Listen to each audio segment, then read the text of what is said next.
بسم الله والحمد لله والصلاة والسلام على رسول الله وعلى آله وصحبه ومواله. السلام عليكم ورحمة الله وبركاته. بتمرت عندنا تمرت ولد فيديوش لاي كعربية فيديوهات قار توك ማድረግ ጀምረናል። በመጀመሪያው ቪዲዮ 28ቱን የዓረብኛ ፊደላትን ለመጀመሪያ ተወቅ አድርገናል። በሁለተኛው ትምህርት ቪዲዮ ደግሞ ከአሊፍ ጀምሮ እስከ ገይን ድረስ ያሉትን የዓረብኛ ፊደላት በዝርዝር እየተመለከትን ነበር። በዚህ በትምህርት 3 ቪዲዮ ደግሞ ከፋ ፊደል ጀምሮ እስከ መጨረሻ እስከ ያ ድረስ ያሉትን ቀሪ የዓረብኛ ፊደላቶችን በደንብ የምንዳስስ ይሆናል። ፋ ፊደል እንደምትመለከቱት ዋናው መለያው ክብ ነገርና ከላይ አንድ ነጥብ ናት። ስለዚህ የዓረብኛ ቃላት ውስጥ ፋ ፊደልን ስትፈልጉ በዚህ መልኩ ይሆናል ማለት ነው። እነዚህ የፋ ፊደል ቅርጾች ናቸው። ፋ ፊደል ሙሉ ለሙሉ መጀመሪያ ጽሑፍ መጀመሪያ ሲመጣ ቃል መካከል ላይ ሲመጣና መጨረሻ ላይ ደግሞ ተቀጣጥሎ ሲመጣ ምሳሌዎችን ስንመለከት የመጀመሪያው ቃል ላይ ፋ ፊደል መጀመሪያ ላይ መጥቷል። ስለዚህ ጽሑፍ አይደለም አሁን የምትማሩት ንባብ ስለሆነ አይታችሁ በቀላሉ መለየት ትችላላችሁ። ሁለተኛው ቃል ላይ ፋ ፊደል መሃል ላይ መጣለች። አጠገቧ ያለችው ገይን ናት። የገይንና የፋን ልዩነት በደንብ መለየት አለባችሁ። እቺኛዋ ገይን ናት፣ እቺኛዋ ፋ ናት። ፋ ቀለበት ነገር አላት፣ ክብ ነገር አላት ማለት ነው። ገይን ስትሆን ግን እንደዚህ ሶስት ትሪያንግል ነገር ናት፣ ሶስት ማዕዘን ነገር ትመስላለች ማለት ነው። ማንኛውም ያው በተደጋጋሚ እይታ የሚፈታ ነገር ነው ኢንሻአላህ። ሶስተኛው እና አራተኛ ምሳሌዎች ላይ ደግሞ ፋ ፊደል መጨረሻ ላይ መጥቷል። እዚህ ይሄኛው ቃል ላይ ፋ ፊደል ተቀጣጥሏል። የመጨረሻው ፊደል ላይ ደግሞ ቀድሞት የመጣው ፊደል ዋው ስለሆነ ፋ ፊደል ሳይቀጣጠል ብቻውን ይገኛል ማለት ነው። ስለዚህ ዓረብኛ የቁርአን ቃላት ውስጥ ፋ ፊደልን በዋናነት ከላይ ባሉት አራቱ ቅርጾች በቀላሉ መለየት ትችላላችሁ። ድምጽ አወጣጡ ምንም ይከብድ አይደለም። የአማርኛ ፈ ቤተሰቦች ፈ፣ ፉ፣ ፊ፣ ፋ ከነሱ ጋር እያመሳሰልን ማውጣት ነው። ከፋ ቀጥሎ የምናገኘው ፊደል ቃፍ ይባላል። ቃፍ ቅርጹ እንደፋ ነው፣ እንደምትመለከቱት እንደፋ ነው ቅርጽ። ልዩነቱ ቃፍ ሁለት ነጥብ አለው ማለት ነው። በተለይ ሲቀጣጠሉ ያላቸው ቅርጽ ተመሳሳይ ነገር ነው። ስለዚህ ያው ምናልባት ለብቻው ሲሆን ትንሽ የፋ ዘርገት ማለት ቃፍ ሰብሰብ ማለት ነው። ግን ጽሑፍ ላይ ለመለየት ክቧና ከላይ ያለች ሁለት ነጥብ ነው በዋናነት የምትጠቀሙት ማለት ነው። ድምጽ አወጣጡ ግን ከአማርኛው ቀ ጋር አይደለም ሙሉ ለሙሉ የሚመሳሰለው፣ ይወፍራል። ቃ ቃ ቃ ቁ ቂ። ስለዚህ ወፈር አድርገን ከምናወጣቸው 7 ፊደሎች አንዱ ቃፍ ነው። ባለፈው ትምህርት ቪዲዮ ትምህርት 2 ላይ ትምህርት 1 ላይ እንደተነጋገርነው ከ28 የዓረብኛ ፊደላት 7 ፊደሎች ድምጻቸው ይወፍራሉ። ማን ናቸው? ከጉሮሮ ፊደሎች ኸ እና ገይን አሉ፣ ሁለቱ ይወፍራሉ። ባለሞላላ ቅርጾች ደግሞ ሷድ፣ ዷድ፣ ጣ እና ዛ 6 ሆኑልኝ። 7ኛው ይህ ፊደል ቃፍ ነው ማለት ነው። ስለዚህ እነዚህ 7ቱ ፊደሎች ስናነባቸው ድምጻቸውን ወፈር እያደረግን ነው። የቃፍ ፊደል ቅርጽ ከፋ ጋር ይመሳሰላል። ልዩነቱ ነጥብ እንደሆነ አይተናል። ምሳሌዎቹን እናያቸው። የመጀመሪያው ቃል ላይ ይሄኛው ቃል ላይ ቃፍ መጀመሪያ መጥቷል። ያው ዋና መለያውም ክብ ቅርጽና ቀለበት የሚመስለው ቅርጽና ሁለት ነጥብ ነው ማለት ነው። አናባቢውን ተወስ ለጊዜው። ሁለተኛው ላይ ደግሞ ቃፍ ፊደል መሃል ላይ መጥቷል። ልክ እንደ ቃፍ ሁለት ነጥብ ያለው ፊደል ሌላ ማነው? ታ ነው። ታ ሌላ ተጨማሪ ቀለበት አይነት ቅርጽ የለውም። ስለዚህ ቃፍና ታን መለየት ብዙ የሚከብድ አይደለም። ሶስተኛውና አራተኛው ምሳሌዎች ላይ ቃፍ ፊደል መጨረሻ ላይ መጥቷል። አንደኛው ላይ ተቀጣጥሏል፣ አንደኛው ላይ አልተቀጣጠለም ማለት ነው። አንደኛው ላይ ተቀጣጥሏል፣ አንደኛው ላይ አልተቀጣጠለም። ብቻ የትም ቦታ ይምጣ ቃፍ ፊደልን በእነዚህ ቅርጾች በቀላሉ መለየት እንችላለን ማለት ነው። ያው ንባቡ ስንገባ ስንደጋግመው በሂደት እየለመድ ነው የምንመጣ ነው። የድምጽ አወጣጡ ላይ ግን በደንብ ትኩረት ማድረግ አለባችሁ። ይወፍራል። ድምጹ ወፈር ተደርጎ ነው የሚወጣው። ከአማርኛ ቤተሰብ ጋር የሚመሳሰለው ነው፣ ግን ይወፍራል። አሁን 7 ፊደሎች ይቀሩናል። እነዚህ 7ቱ ፊደሎች ሁላ በሙሉ ድምጻቸው ከአማርኛ ጋር ተመሳሳይ ነው። ካፍ፣ ላም፣ ሚም፣ ኑን፣ ሃ፣ ዋው እና የመጨረሻው ደግሞ ያ። እነዚህ የመጨረሻዎቹ 7ቱ ፊደሎች ድምፅ አወጣጣቸው ከአማርኛ ድምፅ አወጣጥ ጋር ተመሳሳይ ስለሆነ ምንም አይነት የድምፅ ለውጥ አናመጣም። ብቻ እንትናቸው እናያለን፣ ቅርጻቸውን ቃላት ውስጥ እያየን እንሄዳለን። ስለዚህ ከካፍ ነው የምንጀምረው። ካፍ ፊደል ይህ ነው፣ በዋናነት ይሄ ነው ፊደሉ። ይህ የምናገኘው ግን መጨረሻ ላይ ጽሁፍ መጨረሻ ላይ ሲመጣ ነው። ቃል መጨረሻ ላይ ለምሳሌ ሁለቱም ቃላቶች ይህን ቃልና ይህን ቃል ይዩት። ካፍ ፊደል መጨረሻ መጥቷል። እዚህ ጋር ተቀጣጥሏል፣ እዚህ ጋር አልተቀጣጠለም። መጨረሻ ከመጣ ቢቀጣጠልም ባይቀጣጠልም እቺ ኤስ የምትመስለው ወይም 5 ቁጥር የምትመስለዋ ቅርጽ ጋር አንድ ላይ እናገኘዋለን ካፍን። ከዛ ውጭ ግን ካፍ መጀመሪያና ጽሁፍ መካከል ላይ ቃል መጀመሪያና ቃል መካከል ከመጣ ግን እቺኛዋ አትኖርም። እቺኛዋ ይዩት፣ እዚህ ጋር ይዩት። ይሄ መጀመሪያ የመጣው ካፍ ነው። ይሄ ቃል ላይ ካፍ ነው፣ እቺ የለችም ማለት ነው። በዚህ መልክ መጣ። መሀል ላይም ሲመጣ ይዩት፣ እዚህ ጋር ያው ዘርገት ይላል። አንዳንድ አጻጻፉ ነው ይሄን አይነት ቅርጽ ይዛል። አንዳንድ ዘርገት ይላል። ይሄ ያው የእጅ አጻጻፍ አጣጣሉ ነው። ከዛ ውጪ ይሄኛው መጨረሻ ላይ ሲመጣ የምናገኘው ነው። ይሄም ደግሞ ሙሉ ቅርጽ ሳይቀጣጠል ሲመጣ። ስለዚህ ካፍን ቁርአን ውስጥ በዚህ መልኩ ነው የምትለዩት ማለት ነው። የድምፅ አወጣጡ ከአማርኛ ከቤተሰብ ጋር ተመሳሳይ ነው። ከአማርኛ ከቤተሰብ ጋር ተመሳሳይ ነው ከኩኪ። ቀጣይ የምናየው ፊደል ላም ነው። ላም አሊፍ ይመስላል። ይሁት አሊፍ ይመስላል። አሊፍ ይመስል ነገር አለው። ልዩነቱ ምንድነው? ይቀጥላል። ላም አሊፍ ከሆነ ግን በዚህ በኩል አይቀጥልም። አሊፍ ዝግ ነው ማለት ነው። ለምሳሌ እዚህ ጋር ይሁት፣ ይሄኛውን ቃል በደንብ ይሁት። ይሄ ቃል ላይ አሊፍ እዚህ ጋር አለች። አሊፏ በቃ ዘግታለች። ላሟ ግን እዚህ ጋር ይሄኛው ቃል ላይ ደግሞ ላም መሀል ላይ አለ። ላሙ ቀጥሏል። ስለዚህ እዚህ ጋርም ላም አለ መሀል ላይ፣ ላሙ ተቀጣጥሎ ነው የምናገኘው። ስለዚህ አሊፍ መሳቢያና የላም ልዩነት ላም ተቀጣጥሎ ነው የምናገኘው። አሊፍ ግን ከማይቀጥሉ ተከትሎት ከሚመጣ ፊደል ጋር ከማይቀጣጠሉ 6 ፊደላቱ አንዱ ነው ማለት ነው። እነዚህ የላም ቅርጾች ነው። ላም ብቻውን ወይም ጽሁፉ ሳይቀጣጠል ከመጣ ለምሳሌ ይሄ ቃል ውስጥ መጨረሻ ላይ ላም መጥቷል። እዚህ ጋር አጠገቡ ያለው ፊደል አሊፍ ስለሆነ አልተቀጣጠለም በአሊፍ ምክንያት። ይሄ አረንጓዴው ደግሞ ላም መጀመሪያ ላይ ሲመጣ ይኸው እዚህ ጋር ይሄ ቃል ላይ ላም መጀመሪያ መጥቷል። ይሄኛው ደግሞ ላም መካከል ሲመጣ ቀድሞት ከመጣውም ተከትሎት ከመጣ ጋር ይቀጣጠላል ማለት ነው።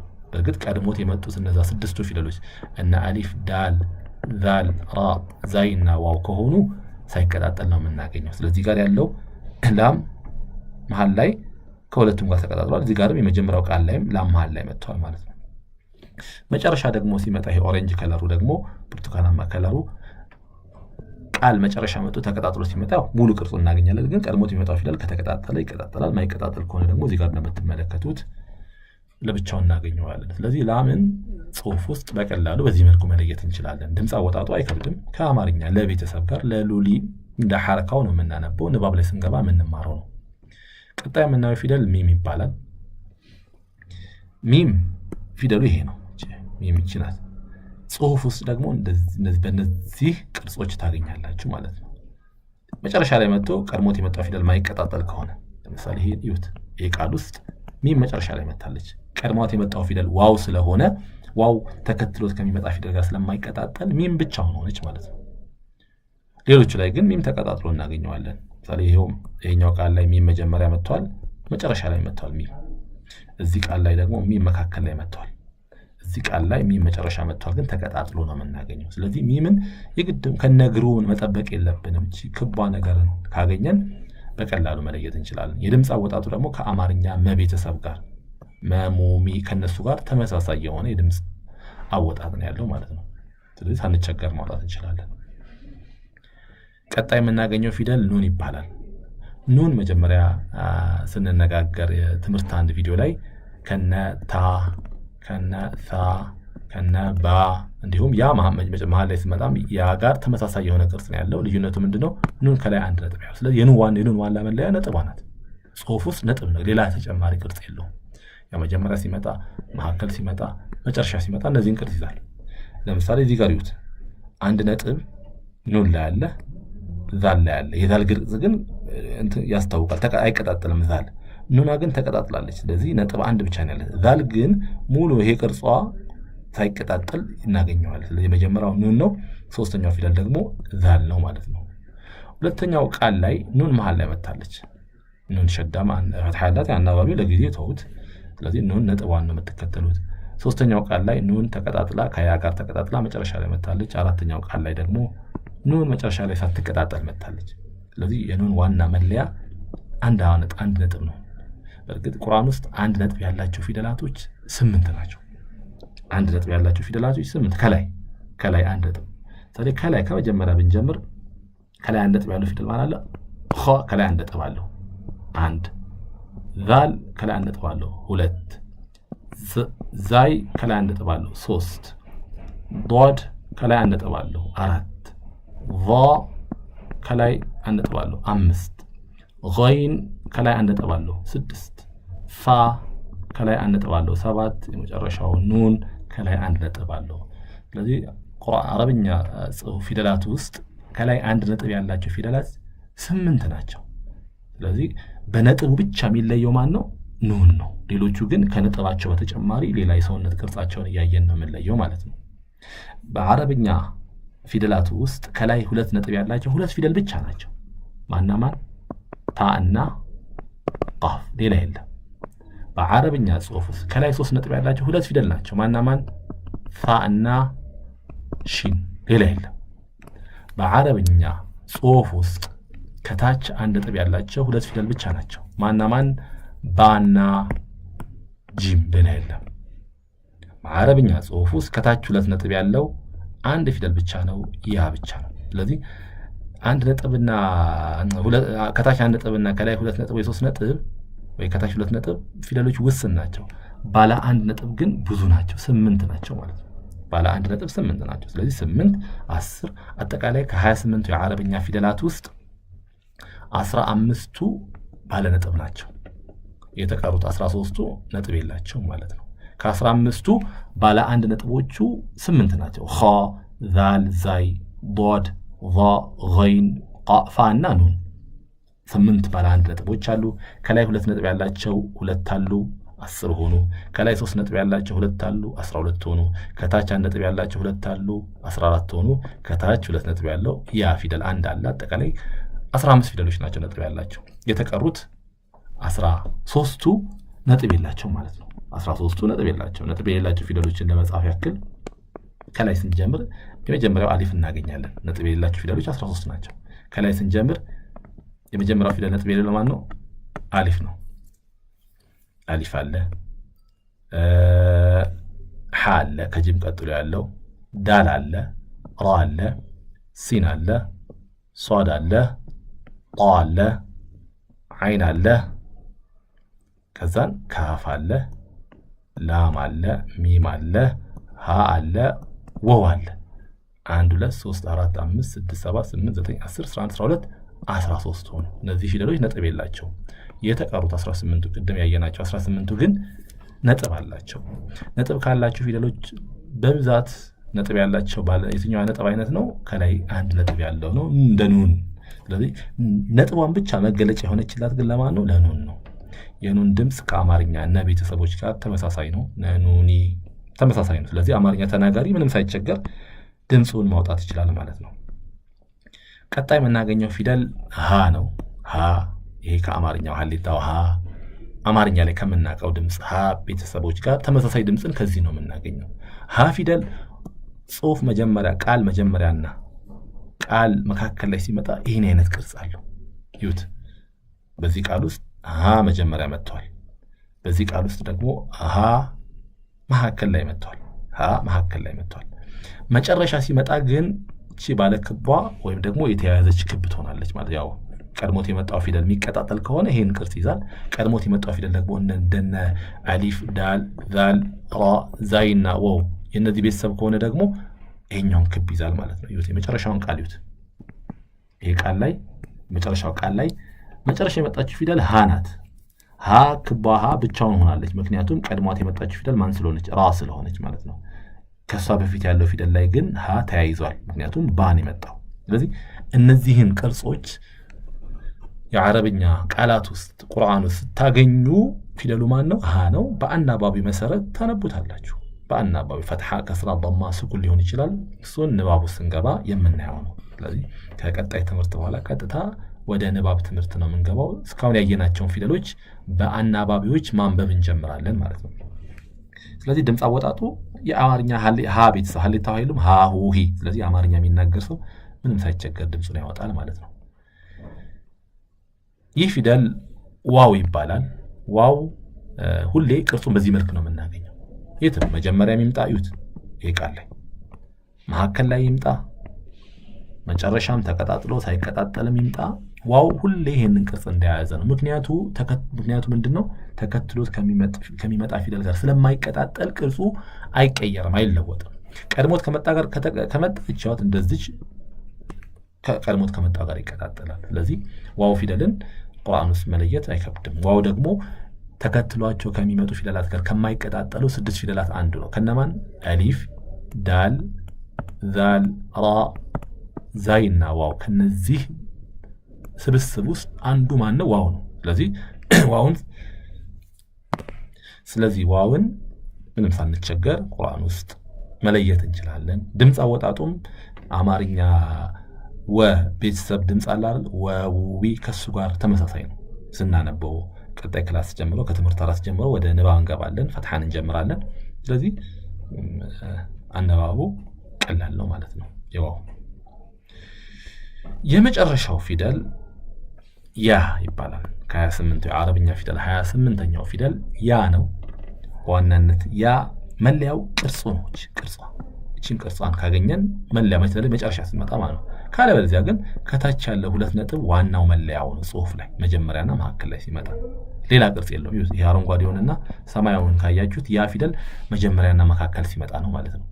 ምሳሌዎቹን ያቸው። የመጀመሪያው ምሳሌ ብትመለከቱ እዚህ ጋር ያ ፊደል መጀመሪያ መጥቷል። ስለዚህ ዋና መለያ ነጥቡ ነው። ሌላ ቅርጽ የለውም። ልክ እንደ ባ ይመስላል። ሁለተኛውም ቃል ላይ ያ ፊደል መካከል ላይ መጥቷል። ዋናው መለያ 2 ነጥብ ነው። መጨረሻ ሲመጣ ግን እንደምትመለከቱት በተለይ ቁርአን ቃል ውስጥ ነጥብ አታገኙም። ያ ላይ ቅርጹን ነው ተከትላችሁ የምትሄዱ። ስለዚህ ያ ፊደል ቅርጹንም ነጥቡንም መያዝ አለባችሁ። ነጥቡ 2 ነጥቡ ቃል መጀመሪያና ቃል መካከል ላይ ሲመጣ ነው። ቅርጹን የምትይዙት ደግሞ ቃል መጨረሻ ሲመጣ፣ አሁን ባለው የቁርአን ጽሑፍ ላይ ለያ መጨረሻ ሲመጣ ነጥብ የለውም። ሌሎች ኮምፒውተር ላይ ግን የሚጻፉ ነገሮች ላይ ግን ያ ፊደል መጨረሻ ሲመጣ ነጥብ አለው። ያው ያ ከሆነ አንዳንዴ አሊፍ መሳቢያ ሆኖ በዚህ መልክ ያ ይመጣል። ይሄ ግን ያ ሳይሆን አሊፍ ነው። ስለ አሊፍ ስንነጋገር አሊፍ 3 አይነት አሊፍ አለ ብያቸዋለሁ። ቀጥ ያለው አሊፍ አለ፣ ወው ላይ አሊፍ መጥቷል፣ ያ ላይ አሊፍ መጥቷል። ስለዚህ ይሄ ያ ይባላል። አሊፍ መክሱራ ነው የሚባለው። ይሄኛው ከሆነ ኮምፒውተር ላይ ነጥብ የለውም። ነጥብ ኮምፒውተር ላይ ስንጽፍ ግን ነጥብ የሚያደርገው ኖርማል ያ ሲሆን ቁርአን ላይ ለመለየት አይከብደንም። ወይ ሐረካ ይኖራል ወይም ከከስራ በኋላ ነው የሚመጣው። ይሄን ንባብ ላይ ስንገባ እናያለን። ስለዚህ የቁርአን ንባብ ትምህርታችን መሰረቱ የሚጀምረው እነዚህን 28ቱን የአረብኛ ፊደላት ከማወቅ ነው። ያ ፊደል ድምጽ ከአማርኛ የቤተሰብ ጋር ተመሳሳይ ነው፣ የሚከብድ ነገር አይደለም። ስለዚህ ቅድሚያ ፊደላትን ካወቅን በኋላ ነው ወደ ንባብ መንገባው። ቁርአን ውስጥ በአጠቃላይ ወደ 19,000 የሚጠጉ የተለያዩ አረብኛ ቃላት አሉ። ቁርአን ውስጥ የተለያዩ 19,000 የሚሆኑ የተለያዩ የአረብኛ ቃላቶች አሉ። እነዚህ ሁሉም ቃላቶች በሶስት ቪዲዮ ካየናቸው 28ቱ የአረብኛ ፊደላት የተገነቡ ናቸው። ስለዚህ ንባባችንን ስንጀምር ቃላቶችን ለማንበብ ስንሞክር መጀመሪያ ቃሉ የተገነባበትን ፊደል ማወቅ ግድ ነው። ፊደሉን ካላወቅን ፈትሐ፣ ከስራ፣ ضማ ምንም ያክል ብናውቅ አናነበው። ስለዚህ መጀመሪያ ፊደሉን ድምጹን ማወቅ ይኖርብናል ማለት ነው። ምናልባት ከላይ ካሉ ዝርዝሮች አንድ ያልተማርነው ፊደል ይኖራል። ይህ ፊደል ሐምዘተል ወስል ይባላል። ቁርአን ውስጥ ብዙ ቦታ ይገኛል። አሊፍ ይመስላል። ያው አሊፍ ወልወስል ይባላል። ሐምዘተል ወስል ይባላል። መጀመሪያ ሲመጣ የሚነበብ መሐከል ሲመጣ ማይነበብ ነው። ይሄንን ኢንሻአላህ በተከታታይ ትምህርታችን ራሱ የቻለ አንድ ቪዲዮ ትምህርት ይኖረዋል። ስለዚህ አሁን ላይ ብዙም አትቸገሩበት ማለት ነው። ስለዚህ ፊደላት ትምህርት እንደማጠቃለያ አንድ የቁርአን ገጽ ልክፈትላችሁና እዛ ውስጥ የሚገኙ ፊደላትን አብረን ምናይ ይሆናል ማለት ነው። አንድ የቁርአን ገጽ ልክፈትላችሁና እዛ ቁርአን ውስጥ ለምሳሌ መሀል ላይ ወይም ታች ላይ ምናቃቸውን ቁርአን አንቀጾች ልክፈትላችሁ። የመጨረሻ ሱረቱ ናስ ያለበት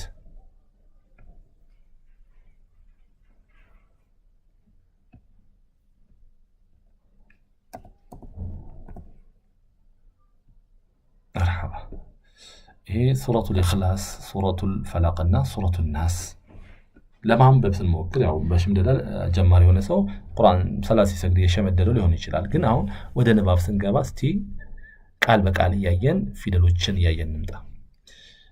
ከመጀመሪያ ስንጀምር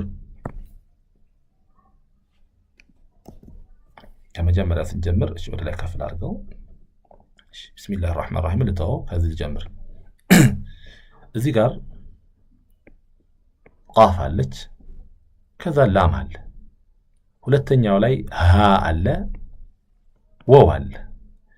እዚህ ጋር ያለችው ሐምዘተል ወስል ናት። እሷ ራሷን የቻለ ንባብ ህግ አላት።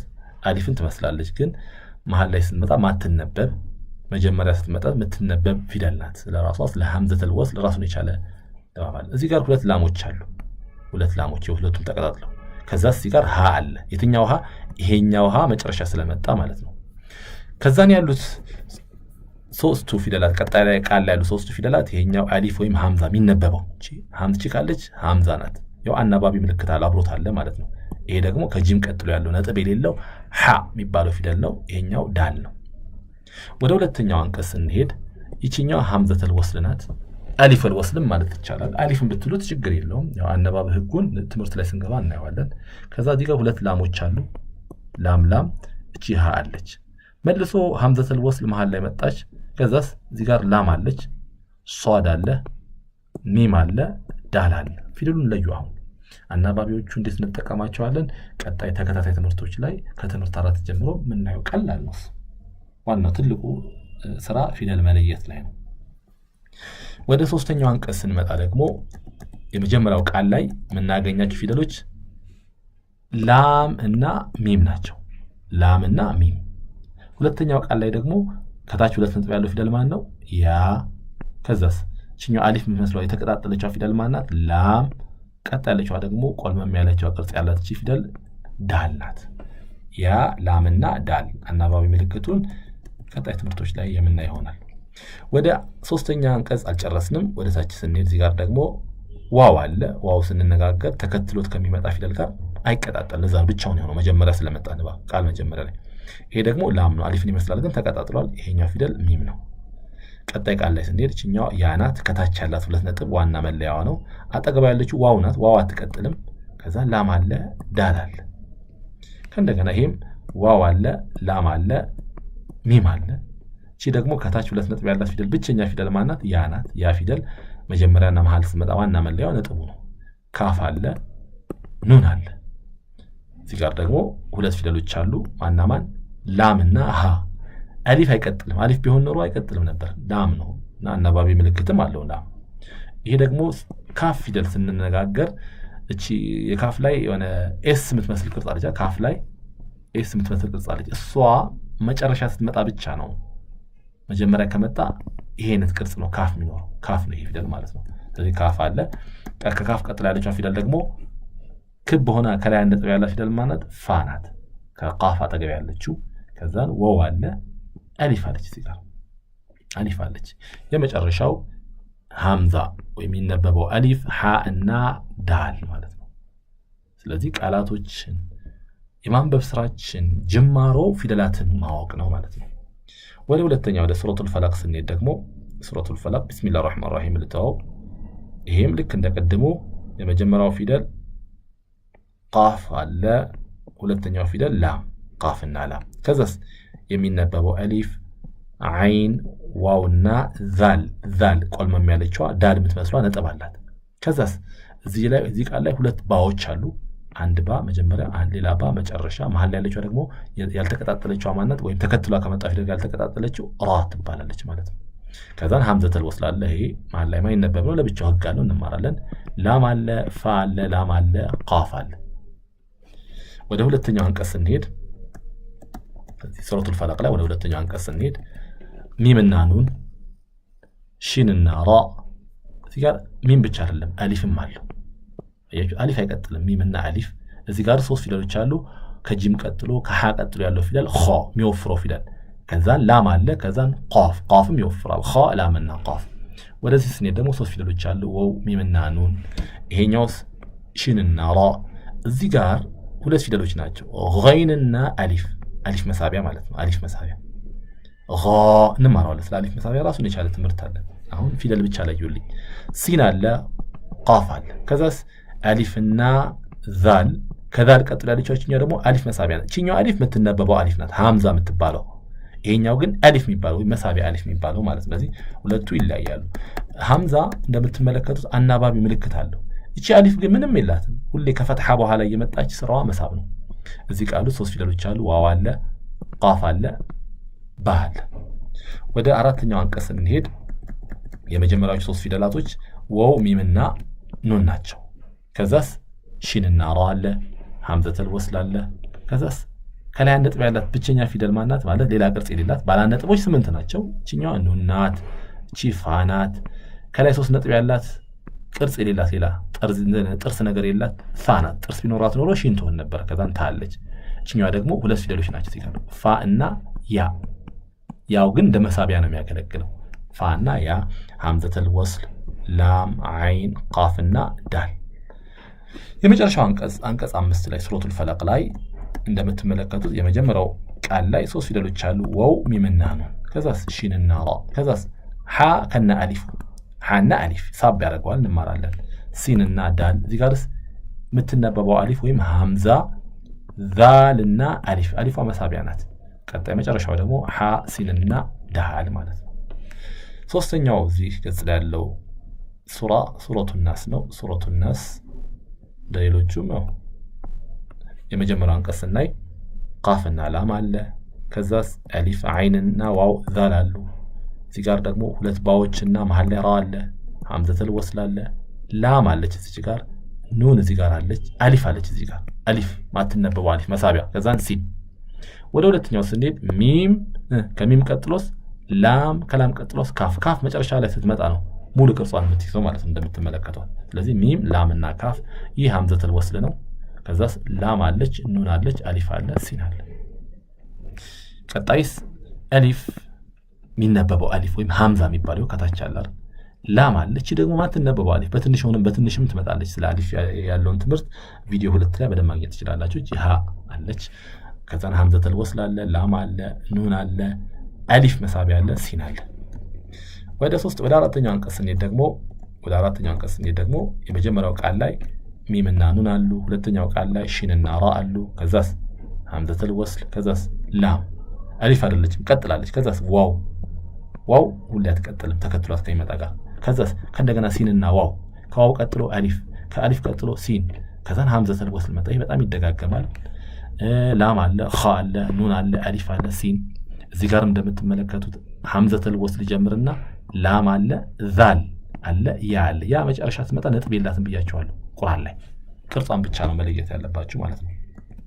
እዚህ ጋር ያሉት ፊደሎች ደግሞ እንደምትመለከታቸው ቀላል ናቸው። ማን ያ አለ፣ ዋው አለ፣ ሲን አለ፣ ከእንደገና ሌላ ዋው አለ፣ ሲን አለ። እዚህ ጋርስ ፋ እና እቺ ያ ናት። ፋ ብቻ አይደለች፣ 2 ናቸው። ፋ አለ፣ ያ አለ ማለት ነው። ያ ነጥቡ መጨረሻ ላይ ሲመጣ አያስፈልግም ቁርአን ላይ አይጻፍ፣ የቁርአን አጻጻፍ ላይ። ከዛስ ሷድ አለች፣ እቺ ሞላላ ቅርጿ። ዳል አለች፣ ዋው አለ፣ ራ አለ፣ ሐምዘተል ወስል አለ፣ ላም አለ፣ ኑን አለ፣ አሊፍ አለ፣ ሲን አለ። የመጨረሻው አንቀጽ ላይ ደግሞ እንደምንመለከተው የመጀመሪያው ቃል ላይ ሚምና ኑን አሉ። ሚምና ኑን። ከዛስ ሐምዘተል ወስል አለ። ከዛን ቀጥሎ ላም አለ። ከዛስ እቺ ቅርጿ ማናት? ነጥብ ያላት ከታች ጂም ኑን መጣች። ከእንደገና እቺ ደግሞ ታ ናት። በእርግጥ እዚህ ትምህርቱ ላይ አላየንም፣ እናየዋለን። 2 አይነት ታ ያሉት ዝርጉታና ክቡታ ነው። ስለዚህ ክቡታ ነው ማለት ነው። ስናቆም በሃ ድምጽ ነው። ንባብ ላይ እንማረዋለን። የመጨረሻዎቹ ፊደሎች ደግሞ ዋው አለ፣ ሐምዘተል ወስል አለ፣ ላም አለ፣ ኑን አለ፣ አሊፍ አለ፣ ሲን አለ። ስለዚህ በተከታታይ 3 ቪዲዮዎች ያቀረብኩላችሁ ትምህርት የአረብኛ ፊደላትን ለመለየት በቂ ነው፣ በደንብ በቂ ነው። ስለዚህ ኢንሻአላህ መጽሐፉንም ፍሪሊ ማግኘት ትችላላችሁ። የመማር ማስተማሪያ መጽሐፍ እዚህ ላይ ያስተማርኩበት ያለውን መጽሐፍ ማግኘት ትችላላችሁ። የቃኢደቱ ነቅራ የሚባለውን መጽሐፍ ፍሪሊ ማግኘት ትችላላችሁ። በስልክ ቁጥሬ 0911 55 56 76 እዚህ ላይ በምታገኙት ስልክ ቁጥር ኮንታክት አድርጉኝ። የፊደላት ትምህርት እዚህ ጋር አብቅተናል። በቀጣይ ወደ ንባብ የምንገባ ይሆናል። ወሰላሙ አለይኩም ወራህመቱላሂ ወበረካቱ።